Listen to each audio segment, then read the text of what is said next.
Jesus would say almost the same thing that Paul said 40 years prior. Hey, you guys, good job. I know your works.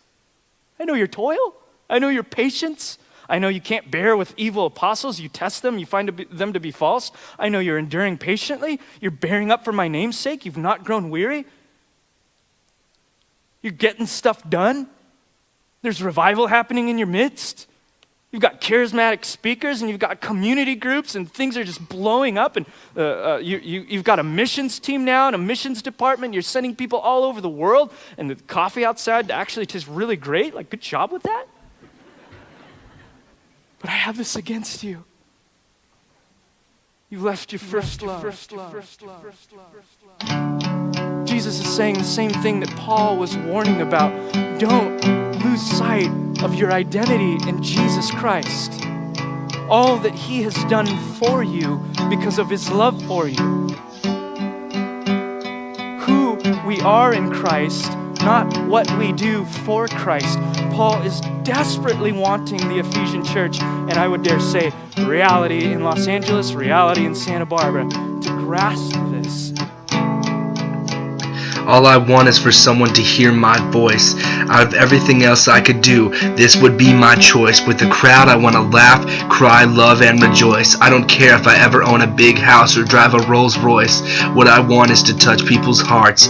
What I want is my words to tear strongholds apart. I don't want to be on TMZ or be number one on the charts. What I crave the most is to move people's souls with my art. I know sometimes it can become more of a habit than a dream, so God forgive me if I ever put out some beautifully written, self-fulfilling blasphemy. Turn me away from my pride so that my words will set people free, and with your power I can truly be me.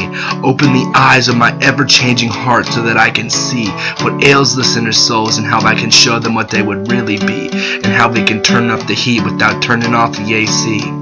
In God, you can be who you are. So I invite you to tear off your self-righteous mask and shine like the brightest of stars. If you want to travel, let your legs take you far. If you know about engines, go work on cars. Remember that these gifts are from God, and he will bless you whether you play sports, teach kids, or play the guitar. God has given you gifts for a reason. Use them for a purpose all the time instead of just for a season. To do anything less with these gifts would be something between selfishness and treason. Do not conform to this world's sick design, always pushing things that'll lead you to being bordered with a chalk outline. To conform can be equated to playing frisbee with a landmine. After you're done playing, you ain't gonna feel too fine, standing in front of the full wrath of the Lord after you flatline. Dear God, bring my generation back, fulfill our needs and restore us of all the things we lack, like moms and dads to keep us on track, and a little more intelligence to know not to waste cash on alcohol and crack. Find your identity in the arms of God. Don't look for it in these petty lusts and frauds, or in pretty girls, big houses, or hot rods. Drop it all, the whole thing's just a facade, to take your eyes off the one true God.